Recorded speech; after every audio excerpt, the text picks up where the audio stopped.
Hello everyone, welcome to Satish vision academy YouTube channel.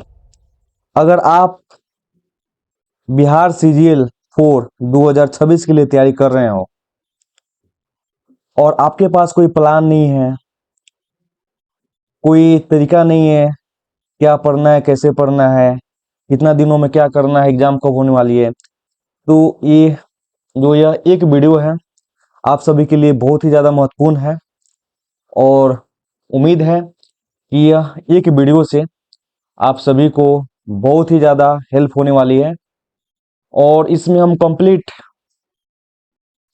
Bihar सीजिल के बारे में बात करेंगे और कंप्लीट 7 डे प्लान जो है आप सभी के लिए रहने वाला है। ठीक है। और ये जो पूरा जो सिलेबस है, सिलेबस के अनुसार क्या पढ़ना है, कैसे पढ़ना है, उसके बारे में बात करेंगे। तो चलिए बिना टाइम वेस्ट किए स्टार्ट करते हैं आज का ये पहला वीडियो। ठीक है। तो सबसे पहले, ठीक है, हम लोग बात करेंगे ये आपका बिहार सीजीएल के मैथ्स के बारे में। ठीक है। तो ये मतलब ये जितना भी है आपके ऑफिशियल नोटिफिकेशन के आधार पे ये सबको तैयार किया गया है। और इसमें जो बिहार सीजीएल जो 3 हुआ था उसे सिलेक्टेड एक भैया थे, उनके द्वारा ही इसको तैयार किया गया है। ठीक है। उनके मार्गदर्शन में तैयार किया गया है और बहुत जल्द उनके साथ में एक क्या है कि पॉडकास्ट आने वाला है जिसमें कंप्लीट बिहार सीजीएल के बारे में ही हम लोग बात करेंगे। ठीक है। और ये जो वीडियो है बिहार सीजीएल हो गया और जो 12th लेवल वाले हो गए उनके लिए भी इक्वली इम्पोर्टेंट हो जाता है। ठीक है। तो चलिए स्टार्ट करते हैं। सबसे पहले ये मैथ का जो सिलेबस है ऑफिशियली सिलेबस के अनुसार इसको तैयार किया गया है। ठीक है। तो फर्स्ट नंबर में इसका गणित में अगर सिलेबस हम देखेंगे तो आपका गणित का सिलेबस में आप सभी को पता है ही क्या है। फर्स्ट में तो आपका आ जाता है क्या, नंबर सिस्टम। क्या आ जाता है, नंबर सिस्टम आ जाता है। ठीक है। वास्तविक संख्या जिसमें होता है, क्या होता है, जिसमें होता है आपका वास्तविक संख्या होता है, पूर्ण संख्या होता है, परिमेय होता है, परिमेय होता है, एनसीएफ एलसीएम होता है। ठीक है। डिविजिबिलिटी रूल होता है, शून्य संख्या होता है। ये सब हम एलसीएम एनसीएफ जो होता है ना किसमें पढ़ते हैं, नंबर सिस्टम में पढ़ते हैं। और सिंप्लीफिकेशन, ठीक है, जिसमें हम वर्गमूल, घनमूल, घातांक करनी, ठीक है, ये सब के बारे में हम पढ़ते हैं सिंप्लीफिकेशन में। फिर उसके बाद में परसेंटेज आ जाता है जिसमें प्रतिशत को हम कैसे घटाएंगे, कैसे बढ़ाएंगे, इसका लाभ हानि निकालना होता है, ये सब हम प्रतिशत में सीखते हैं। ठीक है। और उसके बाद में आपका अनुपात हो जाता है, समानुपात हो जाता है। ठीक है। और इसमें साझेदारी मिश्रण ये सब वाले सवाल आते हैं। उसके बाद में आपका आ जाता है क्या, एवरेज आ जाता है, एवरेज। ठीक है। एवरेज आ जाता है जिसमें हम औसत माध्य, अंकगणितीय माध्य, ज्यामितीय माध्य, ये सब हम सीखते हैं। किसमें, औसत में सीखते हैं। और भी इसमें काफी सारे टॉपिक्स होते हैं। ठीक है। उसके बाद में आपका एज रिलेटेड प्रॉब्लम्स आ जाते हैं। फिर उसके बाद में आपका आ जाता है टाइम एंड वर्क संबंधी सवाल आ जाते हैं। ठीक है। फिर उसके बाद में आपका समय, दूरी व चाल आ जाता है, यानी कि time, speed and distance, time, speed and distance आ जाते हैं। ठीक है। तो ये सब आ जाते हैं इसमें। बाकी एस आई सी आई इसी में आते हैं। और इसको भी हमको अच्छा से पढ़ना होता है। ठीक है। और देखिए उसके बाद में मेंसुरेशन भी दिया हुआ है जिसमें 2D 3D यानी कि वर्ग, आयत, त्रिभुज, वृत्त, और 3D में आपका घन, घना, बेलन, शंकु, गोला, ये सब हमको पढ़ना होता है। ठीक है। चलिए अब इसमें एलजेब्रा भी दिया हुआ है नोटिफिकेशन में। ठीक है।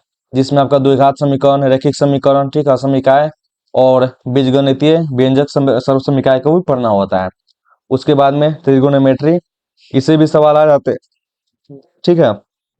हाइट एंड डिस्टेंस हो गया, मान पहचान हो गया, त्रिकोणमितीय अनुपात, इसे नॉर्मल सवाल आते हैं। ज्यामिति हो गया, ज्यामिति से भी क्वेश्चन आ जाते हैं, देखने को मिल जाता है, जिसमें आपका रेखाखंड हो गया, ठीक है, समांतर त्रिभुज रेखाएं हो गई, ठीक है, समचतुर्भुज हो गए, ये सब आपको पढ़ना पड़ता है। ठीक है। चलिए अब हम देख लेते हैं आपका कोऑर्डिनेट ज्योमेट्री। कोऑर्डिनेट ज्योमेट्री से पूछता है। ठीक है।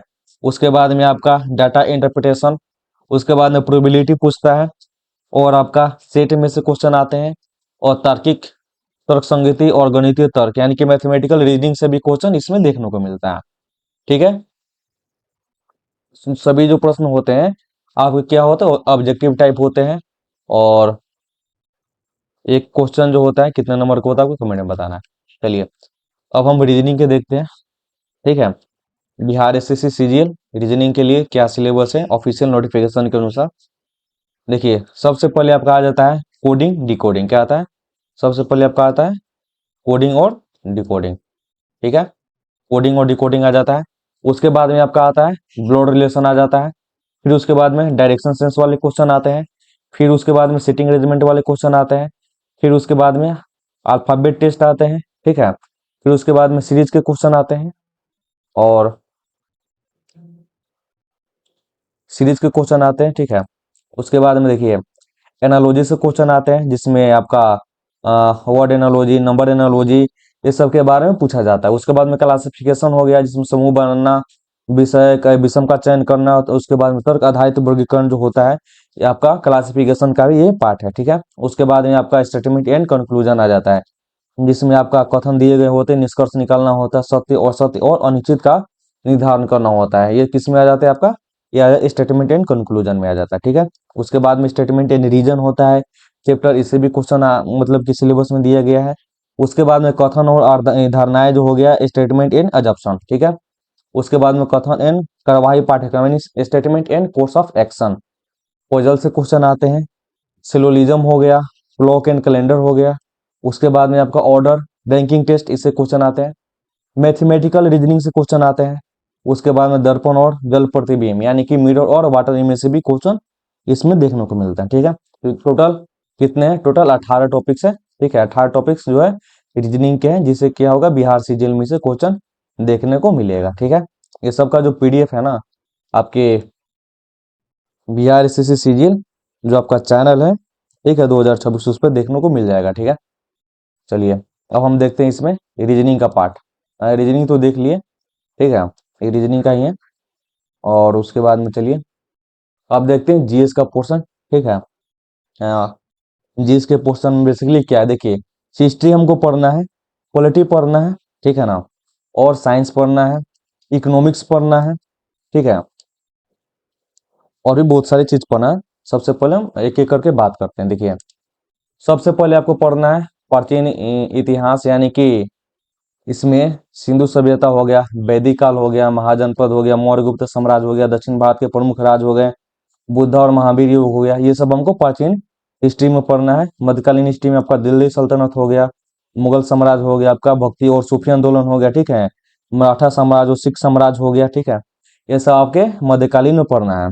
ठीक है, उसके बाद में आपका आधुनिक जो हो गया, आधुनिक हिस्ट्री में आपका ब्रिटिश शासन का शुरुआत, 1857 की क्रांति, स्वतंत्रता संग्राम, भारतीय राष्ट्रीय आंदोलन, राष्ट्रीय, उसके बाद में गांधी युग, क्रांतिकारी आंदोलन, स्वतंत्रता और विभाजन, ये सब आपको मतलब कि हिस्ट्री को जो 3 पार्ट होता है ना, मॉडर्न हिस्ट्री, आपका मेडिवल हिस्ट्री, एंशंट हिस्ट्री, ये सबको पढ़ना है। ठीक है, उसके बाद में बिहार विशेष को भी पढ़ना है, बिहार का प्राचीन इतिहास को इसमें देखना है।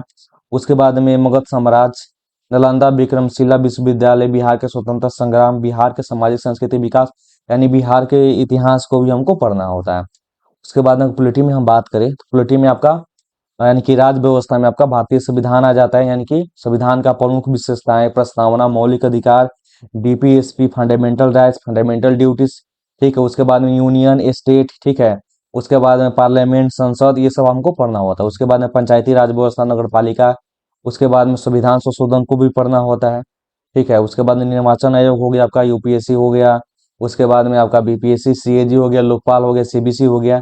और उसके बाद में ये सब बहुत सारे से टॉपिक होते हैं जो आपको पढ़ना होता है, किसमें, पॉलिटी में पढ़ना होता है। ठीक है, देखिए अब हो गया आपका साइंस। देखिए साइंस जो है इसमें अच्छा खासा वेटेज साइंस का रहता है, तो इसमें भी यहीं पर ना आपका फिजिक्स हो गया, आपका केमिस्ट्री हो गया, ठीक है, बायोलॉजी हो गया, उसके बाद इन्वायरमेंट हो गया, इससे भी सवाल देखने को मिलते हैं। ठीक है, और इसमें एड नहीं है। ठीक है, हम आपको बता देते हैं इसमें एड नहीं है, छूट गया आपका, 1 मिनट यहाँ पे, चलिए आपका जियोग्राफी हो गया। ठीक है ना, जियोग्राफी हो गया, उसके बाद में आपका क्या हो गया, इकोनॉमिक्स हो गया, ठीक है, इकोनॉमिक्स हो गया। ये सबसे भी क्वेश्चन आपके एग्जाम में काफी वेटेज है, तो इसका भी डिटेल्स जो वीडियो है ना हम मतलब कि आगे डिस्कस करेंगे। ठीक है, इसमें दिया हुआ नहीं था तो हमने सोचा कि आगे से मतलब बता देते हैं आपको। चलिए, अ, देखिए, अब जो जनरल स्टडीज है, ठीक है ना, इसमें सबसे ज्यादा स्कोर करने वाला कौन सा अध्याय है, इसके बारे में हम बात करेंगे, क्योंकि इसमें जो है ना जनरल स्टडी के डिटेल से दिया गया है। तो जो भी भाई बोल रहे थे कि जनरल स्टडी के बारे में अच्छा से बताने के लिए, तो उसके के भाई ये उनके लिए खास कराने वाला है। देखिए, जो बिहार सिविल हो गया ना, आपको हमने कितना का एनालिसिस किया है। बिहार सिविल का जो प्रीवियस ईयर का जो पैटर्न है, ठीक है ना, जो पेपर था 2016 का, 18 का, 20 का, 22 का, ठीक है ना, उसके बाद में एग्जाम एक्सपर्ट रिव्यू, उसके बाद में ऑफिशियल सिलेबस एंड पैटर्न को देखते हुए क्वेश्चन ट्रेंड एनालिसिस करते हुए, ठीक है ना, इसको बनाया गया है। तो आप लोग इसको देखिए। देखिए, टोटल जो मतलब 50 क्वेश्चन में से, ठीक है ना, 50 क्वेश्चन में से आपका 18 से लेके 22 जो क्वेश्चन होता है ना, किसका होता है, करंट अफेयर का क्वेश्चन होता है, ठीक है, करंट अफेयर का क्वेश्चन होता है 18 से 22, ठीक है। और इसमें देखिए हमको क्या पढ़ना होता है, पिछले 6 से 12 महीने के करंट अफेयर को हमको पढ़ना पड़ेगा। पुरस्कार हो गया आपका, सम्मान हो गया, खेल हो गया, नियुक्ति हो गया, सरकारी योजनाएं हो गए, बिहार से संबंधित खबरें हो गए, राष्ट्रीय हो गया, अंतर्राष्ट्रीय हो गया, इनकी नेशनल और इंटरनेशनल घटनाओं को भी हमको क्या ध्यान में रखना पड़ेगा। क्योंकि अब जिस भी एग्जाम में देखिए ना, आपका बीपीएससी के हो गया एग्जाम में, बीपीएससी हो गया, उसके बाद में बिहार एसएससी में भी बहुत सारे एग्जाम हो गए आपके, ठीक है। अब ये जो कराया है उसके अनुसार करेंट अफेयर का जो वेटेज है भाई बहुत ही ज्यादा बढ़ गया है, ठीक है। तो इसको ध्यान में रखते हुए आपको करेंट अफेयर पर ज्यादा फोकस करना पड़ेगा, ठीक है। उसके बारे में अगर उसके बाद हम बात कर लेते हैं पोल साइंस यानी कि राज व्यवस्था के बारे में। तो 10 से 12 क्वेश्चन आपके इससे रहते हैं, किससे रहते हैं, पोल साइंस से 10 से 12 क्वेश्चन रहते हैं। आया है उसके अनुसार करेंट अफेयर का जो वेटेज है भाई बहुत ही ज्यादा बढ़ गया है, ठीक है। चलिए, तो देखिए, पॉलिटी में आपको हमने बता ही दिया था, उसको रट कर नहीं समझ कर स्कोर करना है, तो इतना से क्वेश्चन आ सकता है, ठीक है। ज्योग्राफी होगा, ज्योग्राफी से 5 से 8 क्वेश्चन आते हैं, ठीक है। नियमित पूछे जाने वाले प्रश्न होते हैं, जैसे भारत का भूगोल हो गया, संस्कृति, नदियां हो गया, जलवायु हो गया, मीठी फसलें हो गई, खनिज हो गया, जनसंख्या हो गया, ठीक है ना। बिहार का भूगोल जैसे नदियां हो गया, मृदा हो गया, जिला, फसलें, ये मानचित्र स्थान आधारित प्रश्न पूछे जाते हैं आपके एग्जामों में, तो इसको अच्छा से ध्यान से रखना होगा। उसके बाद में हिस्ट्री में से आपको बता ही दिया है कि प्राचीन हो गया, उसके बाद में मध्यकालीन हो गया, आधुनिक हो गया, और बिहार का भी इतिहास हो गया। ये सबसे क्वेश्चन पूछते हैं, और 5 से 7 क्वेश्चन जो है हिस्ट्री से आते ही आते हैं। और साइंस हो गया, साइंस से भी आपका अच्छा खासा वेटेज रहता है, ठीक है। चलिए,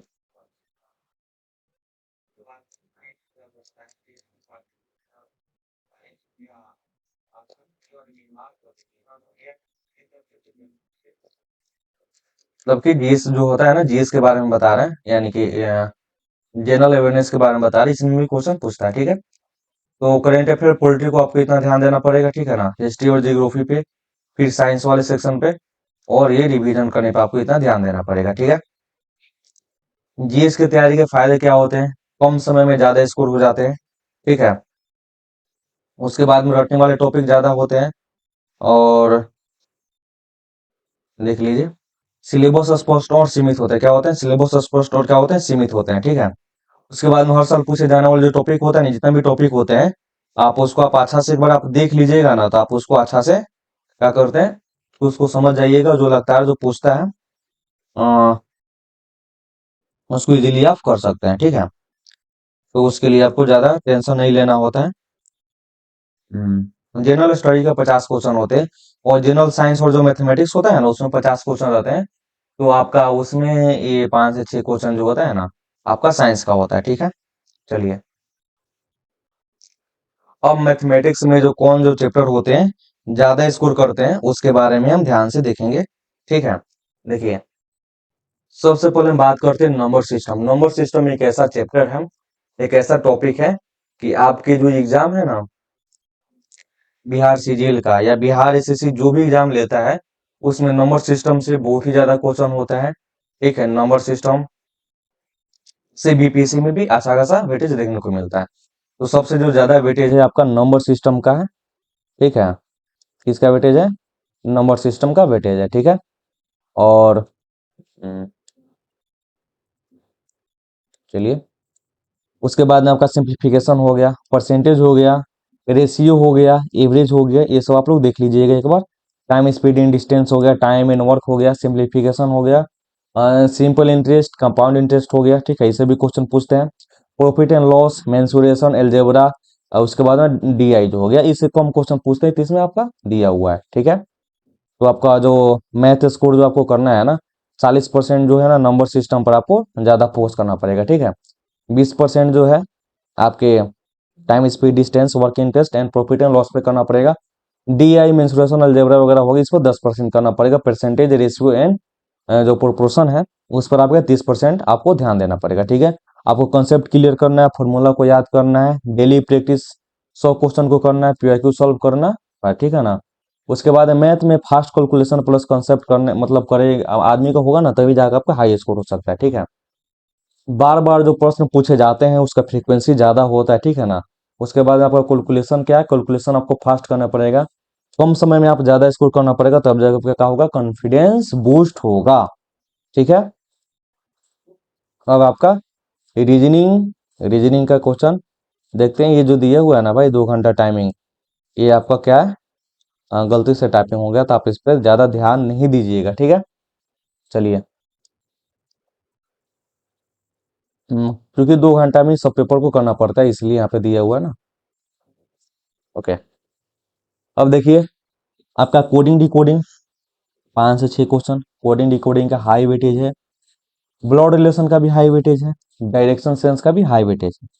उसके बाद में आपका setting arrangement very high, alphabet test very high, series हो गया इसका भी हाई हो गया, एनालॉजी हो गया, क्लासिफिकेशन हो गया। आप लोग इसको एक बार देख लीजिएगा, ये पूरा पीडीएफ जो है आपका एस बी ए मेंटर या बिहार से सीजीएल 2026 जो ये ग्रुप है उस पर आपको देखने को मिलेगा, वो भी फ्री ऑफ कॉस्ट, कोई आपका चार्ज नहीं है, ठीक है।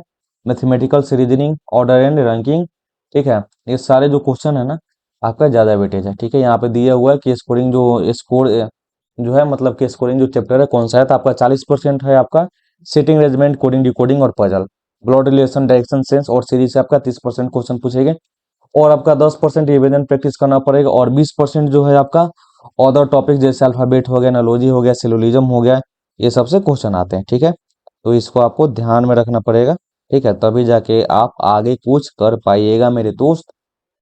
और इसके लिए गोल्डन रूल क्या है, कॉन्सेप्ट क्लियर करो, शॉर्ट ट्रिक्स का उपयोग करो, डेली 100 क्वेश्चन प्रैक्टिस करो, पीवाईक्यू सॉल्व करना ना भूले, और टाइमिंग मैनेजमेंट पर फोकस करें, बहुत ज्यादा जरूरी है आपकी रीजनिंग के लिए, ठीक है। इसके बिना तो आपका रीजनिंग क्या है कि इतना कम टाइम में आप उतना क्वेश्चन बना ही नहीं पाइएगा, ठीक है ना। तो आपको ऑफलाइन टेस्ट भी देना पड़ेगा और ऑनलाइन तो देना ही पड़ेगा, ठीक है। तो ये है आपका बिहार सीजीएल का डे 1 प्लान। सबसे पहले हम बता दें कि हम 1 वीक में कितना, 1 वीक में यानी कि 7 डे में, ठीक है, 7 डे में, ठीक है, हम सिलेबस पूरा सिलेबस का 30% हम कवर कर लेंगे।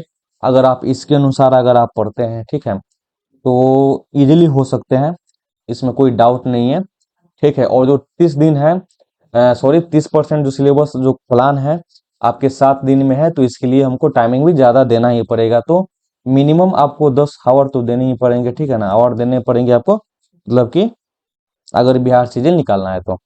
यहाँ पर जो टाइमिंग दिया हुआ है जरूरी नहीं है कि मेरे ही अनुसार आप अपने टाइमिंग को फिक्स करें, ठीक है, लेकिन जितना टाइमिंग दिया हुआ है जैसे 2 घंटा, 4 घंटे, 5 घंटे जितना भी दिया हुआ है आप उतना पढ़िए। यहाँ पे जैसे हमने 8 बजे से दिया हुआ है, तो कोई अगर 6 बजे से पढ़ता है तो उसका जो प्लान है 6 बजे के अनुसार जाएगा, कोई 10 बजे से पढ़ता है तो उसका जो प्लान है 10 बजे के अनुसार जाएगा।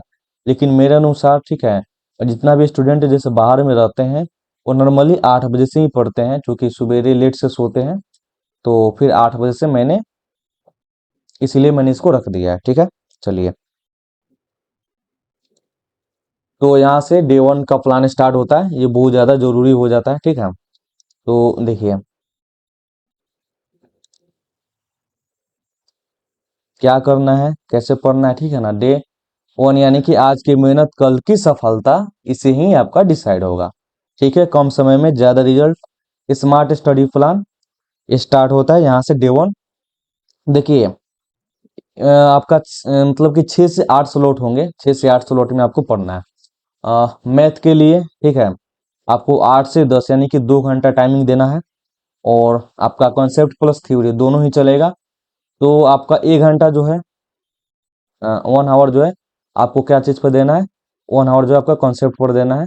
ठीक है, 1 आवर आपको कॉन्सेप्ट पर देना है और बेसिक क्वेश्चन पे 1 घंटा देना है। ठीक है, और मॉर्निंग में मैथ्स के लिए क्या बेस्ट फोकस रहता है, तो आप मॉर्निंग में जितना से मतलब ज्यादा से ज्यादा हो सके मैथ को बनाइए और मिनिमम इसको 2 घंटा दीजिए ही दीजिए। ठीक है, मान लेते हैं कि 8 से 10 आप क्या कर लिए, मैथ्स बना लिए। उसके बाद में 10 से 10:30 क्या करिए, आप ब्रेक ब्रेक ले लीजिए, फ्रेश हो जाइए, हाइड्रेट हो जाइए, थोड़ा सा वाटर का सेवन कर लीजिए यानी कि H2O ग्रहण कर लीजिए। ठीक है, फिर उसके बाद में 10:30 से लेके 12 बजे तक क्या करिए, आप रीजनिंग पढ़िए। ठीक है, रीजनिंग में इजी है और स्कोरिंग सब्जेक्ट को हमको ध्यान में रखना है, तो इसमें हम ब्लड रिलेशन और कोडिंग डिकोडिंग से स्टार्ट करेंगे। ठीक है, 30 मिनट आपको कंसेप्ट करना है।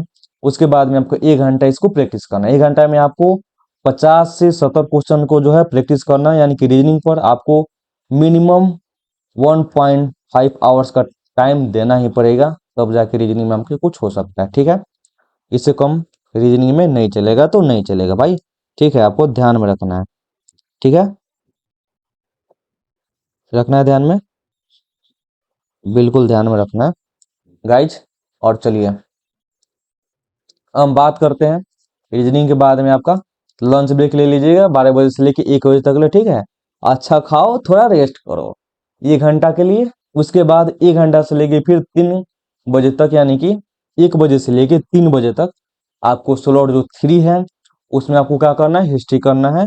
और हिस्ट्री आपको पेज नंबर 1 से लेके पेज नंबर 15 तक हिस्ट्री को ठीक है करना है, रीड करना है, अंडरलाइन करना है, शॉर्ट नोट्स बनाना है, रटना नहीं है, समझ कर पढ़ना है। ठीक है, 2 घंटा आपको हिस्ट्री को देना है। ठीक है, फिर उसके बाद में 3 बजे से लेकर 3:30 बजे तक आप एक छोटा सा ब्रेक ले लीजिए। ठीक है, वॉक करिए, स्ट्रेच हो जाइए, रिलैक्स हो जाइए 30 मिनट के लिए। फिर उसके बाद में आप पढ़ने बैठिए। और देखिए यहाँ पे घबरा गया, 3:30 से 3, देखिए 3:30 से लेके 5 बजे तक, क्या 5 बजे तक। ठीक है, 5:30 तक आपको क्या करना है, आपको करना है कि साइंस में बायोलॉजी को 1 से लेके 15 मतलब जो पेज नंबर है लूसेंट से, कहाँ से करना है, लूसेंट से करना है। ठीक है ना, उसको पढ़ना है। ठीक है, उसको जो फैक्ट होता है बेसिक फैक्ट हो गया, उसको आपको ध्यान में देना, उसको भी सेम अंडरलाइन करना है, कंसेप्ट क्लियर करना है। ठीक है ना, आपको 20 से 30 MCQ प्रैक्टिस करना है। और जो इसका टेलीग्राम है, टेलीग्राम में क्यूज वगैरह होगा ही, तो 2 घंटा इस पे भी आपको देना है। उसके बाद में आपका करेंट अफेयर 5 से 5:30 से लेके 7 बजे तक है, आपको करेंट अफेयर करना है लास्ट 3-4 मंथ का। ठीक है, जिसमें आपका अवार्ड हो, स्कीम हो, बिहार स्पेशल हो, इसको आपको 1.5 घंटा देना है। ठीक है, उसके बाद में क्या करना है, आपको रिवीजन करना है, मिक्स्ड प्रैक्टिस करना है। ठीक है, 7 से 8 तक। ठीक है, और जो पढ़ा है उसको ही क्या करना है कि यूज करना है और उसको पक्का करना है। ठीक है, यानी कि 6 स्लॉट है इसमें टोटल। जो टारगेट है आपका कितना घंटा का हो जा रहा है, 10 घंटा का हो जा रहा है। ठीक है, जो आपका डे फर्स्ट है उसमें क्या है, फाउंडेशन स्ट्रॉन्ग करना है, इजी टॉपिक को फिनिश करना है और कॉन्फिडेंस को बिल्ड करना है। ठीक है ना, और जो कल होगा इसमें क्या होगा, लेवल अप होगा। क्या होगा, लेवल अप हो गया, यानी कि जो आपका डे 2 जो प्लान रहने वाला है इसमें प्रैक्टिस करना है प्लस स्ट्रेंथ पर ज्यादा ध्यान देना है। ठीक है, तो ये रहा आपका डे 2 का प्लान। डे 2 में हमको क्या करना है, देखिए इसमें आपका मैथ में percentage plus profit and loss को, जो लॉस हो गया सेम उसका भी क्या करना है, कॉन्सेप्ट को क्विक रिवीजन करना है 30 मिनट में। उसके बाद में 80 से 100 क्वेश्चन जो है प्रैक्टिस करना है आपके। टाइम मैनेजमेंट पे आपको क्या करना है, फोकस करना है। टाइम मैनेजमेंट पे आपको फोकस ज्यादा करना है। ठीक है, तो 8 से 10 इसका भी हो गया। फिर उसमें आप रेस्ट लीजिए, फिर रीजनिंग में आपका सेटिंग अरेंजमेंट को करना है। ठीक है, और जो आपका थर्ड स्लॉट है उसमें आपको क्या करना है, पॉलिटी करना है। क्या करना है, पॉलिटी करना है, यानी कि देखिए हिस्ट्री होगा, पॉलिटी होगा, साइंस होगा। ठीक है ना, सब कुछ होगा, जियोग्राफी होगा, इकोनॉमिक्स होगा, स्टेटिक्स भी होगा। सब पारी पारी 7 दिनों में आपका 30% सिलेबस कंप्लीट हो जाएंगे भाई, इतना गारंटी है। ठीक है, चलिए आपके पॉलिटी से फंडामेंटल्स राइट हो गए, प्रेसिडेंट हो गए, पीएम हो गए, इसको करना है डे 2 पे, ठीक है। कॉन्सेप्ट प्लस इंपोर्टेंट पॉइंट को ध्यान में रखना है, शॉर्ट नोट्स इसको भी बनाना है और 30 एमसीक्यू प्रैक्टिस करना है, जो कि ग्रुप में भी कराया जाएगा या नहीं तो आप टेक्स्ट बुक जो है उससे भी आप लोग कर सकते हैं, ठीक है। और फिर आप ब्रेक ले लीजिए, क्या ले लीजिए, ब्रेक ले लीजिए। फिर उसके बाद में आप क्या पढ़िए, जियोग्राफी पढ़िए और स्टैटिक्स पढ़िए, जिसमें इंडिया और बिहार का जियोग्राफी हो, रिवर्स हो, सॉइल एग्रीकल्चर हो, ठीक है। और इस पे भी हमको कितना टाइम देना है, 2 घंटा टाइम देना है। और फिर उसके बाद में मिक्स प्रैक्टिस करना है, जिसमें मिनिमम का आप लोग दे सकते हैं, उसके एनालिसिस कर सकते हैं, ठीक है। और उसके बाद हमको क्विक रिवीजन करना है ऑल सब्जेक्ट का, ठीक है। तो ये टोटल 10 घंटे हो जाएंगे और इस 10 घंटे में क्या करना है हमको, डे 2 का प्लान कंप्लीट हो जाएगा। सुनिए, स्मार्ट स्टडी रूल क्या हुआ था, उसके लिए हम सबसे पहले बात करते हैं। देखिए, स्मार्ट स्टडी रूल हो गया आपका, the mobile of, destruction of. 40 से 50 मिनट स्टडी, 5 से 10 मिनट ब्रेक निश्चित तौर पे लेना पड़ेगा। इजी टॉपिक्स से स्टार्ट करो, यानी कि ज्यादा बोरिंग ना लगे और मतलब क्या इजीली आप उसको बना पाए, ठीक है। फिर उसके बाद में डेली प्लान को फ्लो करना है, कंसिस्टेंसी ही सिलेक्शन की है, ठीक है। उसके बाद में क्या करना है, वीकेंड की मेहनत, वीकेंड बनाती है चैंपियन, फोकस, कंसिस्टेंसी और डिसिप्लिन इक्वल टू सिलेक्शन, ठीक है। और जो आगे का जो प्लान है, ठीक है, वो नेक्स्ट वीडियो में बताया जाएगा। तब तक आप लोग डे 2 तक इसको कंप्लीट कर लीजिए और फिर उसके बाद में 5 दिनों के लिए एक सेपरेट वीडियो बनेगा और उसमें आपको बताया जाएगा, ठीक है। या फिर इसको बता ही दिया जाए, चलिए इसको बता ही दिया जाए, क्योंकि उसके बाद में पीडीएफ डल जाएगा तो बच्चा इसको देखेगा नहीं, ठीक है ना। चलिए, अब जो आपका डे 3 है, डे 3 में आपको क्या करना है उसके बारे में आप लोग देखिए। देखिए, जो डे 3 है ना, उसमें आपको एनालिसिस करना है, रिवीजन करना है, प्लस स्पीड बिल्डिंग करना है, यानी कि स्पीड को ध्यान में रखना है। इसमें देखिए आपको मैथ्स में कौन सा टॉपिक करने हैं, इसमें आपके स्पीड बिल्डिंग पर ध्यान देना है, इसलिए आपके सिंप्लीफिकेशन हो गया और नंबर सिस्टम हो गया। इस पर आपको 2 घंटा टाइम देना है। मैं तो कहूंगा इसको 3 घंटे ले लेते हैं, 7 से 10 ले लेते हैं, ठीक है ना। मैथ को आपको 3 घंटा देना है, ठीक है। और इसमें आप 100 से 80 क्वेश्चन को प्रैक्टिस डेली करना है और रिवीजन आपको करना है, कंसेप्ट क्यूब की रिवीजन करना है 30 मिनट के लिए, शॉर्टेज प्लस कंक्लूजन स्पीड करना है। फिर आप उसमें ब्रेक ले लीजिए। रीजनिंग में आपको क्या करना है, पजल करना है, सिलोजिज्म करना है और डायरेक्शन सेंस करना है। 70 से 100 क्वेश्चन आपको प्रैक्टिस करना है। कॉन्सेप्ट को हम 30 मिनट समझने पर ध्यान दे सकते हैं और 100 क्वेश्चन जो है ना, आप 1 घंटे में आप इजीली बना सकते हैं, ठीक है। उसके बाद में आप लंच हो जाएगा। फिर आपको हिस्ट्री के ही क्वेश्चन करने हैं, एंसेंट इंडिया का ओवरव्यू ले लेना है, मेडिवल इंडिया का ओवरव्यू ले लेना है और रीड करना है, उसको अंडरस्टैंड करना है, इंपोर्टेंट पॉइंट्स को नोट करना है, 30 से 40 एमसीक्यू प्रैक्टिस करना है, ठीक है। उसके बाद हम देखिए, जो जीके जो साइंस हो गया, उसमें आपको फिजिक्स का बेसिक कंसेप्ट और केमिस्ट्री का बेसिक कंसेप्ट को ध्यान रखना है, इसमें भी 2 घंटा, जिसमें आप बेसिक कंसेप्ट को समझना है, फॉर्मूला को याद करना है, उसको जैसे डायमेंशन हो गया और बहुत सारी चीज होती है, उसको हमको ध्यान में रखना है। 30 से 40 एमसीक्यू प्रैक्टिस करना ही करना है। करंट अफेयर जो हो गया, बिहार इंडिया प्लस वर्ल्ड को 4 से 6 महीने के वाले जो चल रहे हैं ना, उसको करना है हमको, ठीक है, डे 3 में। और इसमें इम्पोर्टेंट्स न्यूज रिवाइज करना है, स्कीम अवार्ड्स अपॉइंटमेंट, 40 से 50 क्वेश्चन हमको प्रैक्टिस करना है, ठीक है। इसमें 1.5 घंटा हम टाइम दे सकते हैं इजीली। और मिक्स प्रैक्टिस हमको करना है, ठीक है ना। इसमें आप 50 क्वेश्चन टाइमिंग लगा के करिए, ठीक है ना। सॉल्व फुल टेस्ट, जिसमें 50 क्वेश्चन हो, यानी हाफ ही क्वेश्चन हो गया ना, फिर यानी टाइम बाउंड प्रैक्टिस चलेगा। और उसके बाद में वीक एरिया एंड आइडेंटिफाई करना है, क्या करना है, वीक एरिया को हमको आइडेंटिफाई करना है, ठीक है। रिवीजन प्लस एनालिसिस, रिवीजन करना है और एनालिसिस करना है कि क्या इंप्रूव हो रहा है, क्या इंप्रूव नहीं हो रहा है। आंसर चेक करो, मिस्टेक्स नोट करो और शॉर्ट नोट्स बनाओ, 1 घंटा इसके लिए दिए जाएंगे, ठीक है ना। तो डे 3 जो है आपका कंप्लीट हो जाएगा। और इसमें हमने क्या चीज पर ध्यान दिया, वाई डे 3 इज इम्पोर्टेंट, इसमें हमने ध्यान दिया वीक एरिया पर, स्पीड और एक्यूरेसी पर, कॉन्फिडेंस बुल्ड पे और सिलेक्शन कैसे होगा उस पे, ठीक है ना। Focus, discipline, hard work equal to selection, ठीक है। अब जो डे 4 है आपका, इसमें हमको क्या करना है डे 4 में, देखिए, जो डे 4 है, डे 4 में हमको मैथ का time and work, time speed and distance को करना है, ठीक है ना। 1 आवर कॉन्सेप्ट को समझो, 1 घंटा प्रैक्टिस करो, short tricks formula mistakes note करो, ठीक है ना। इसमें 2 घंटा है, लेकिन हमको फिर से क्या कहेंगे, 3 घंटे टाइम देना है मैथ पे, यानी आप 7 से 10 इसको कर सकते हैं। उसके बाद में ब्रेक लेंगे, फिर रीजनिंग का हाई स्कोरिंग जो चैप्टर है सिटिंग अरेंजमेंट का सीरीज का, उसको हम करेंगे, उसका 30 मिनट कंसेप्ट समझेंगे। 1 घंटा आपको सवाल प्रैक्टिस करना है, 70 से 100 क्वेश्चन कोशिश करना है कि प्रैक्टिस हो जाए, ठीक है। जिसमें पॉलिटी पढ़ना है, जिसमें आपका पार्लियामेंट हो गया, यूनियन स्टेट एंड गवर्नमेंट हो गया, पंचायती राज हो गया, इस पर हमको ध्यान देना है, ठीक है ना। उसके बाद में कंसेप्ट इंपोर्टेंट्स पॉइंट शॉर्ट नोट्स बनाओ, 30 से 40 मिनट प्रैक्टिस करो, ठीक है। पीवाईक्यू बेस्ड क्वेश्चन होंगे। जियोग्राफी भी करेंगे, इंडियन का फिजिकल और बिहार जियोग्राफी भी करेंगे, ठीक है ना।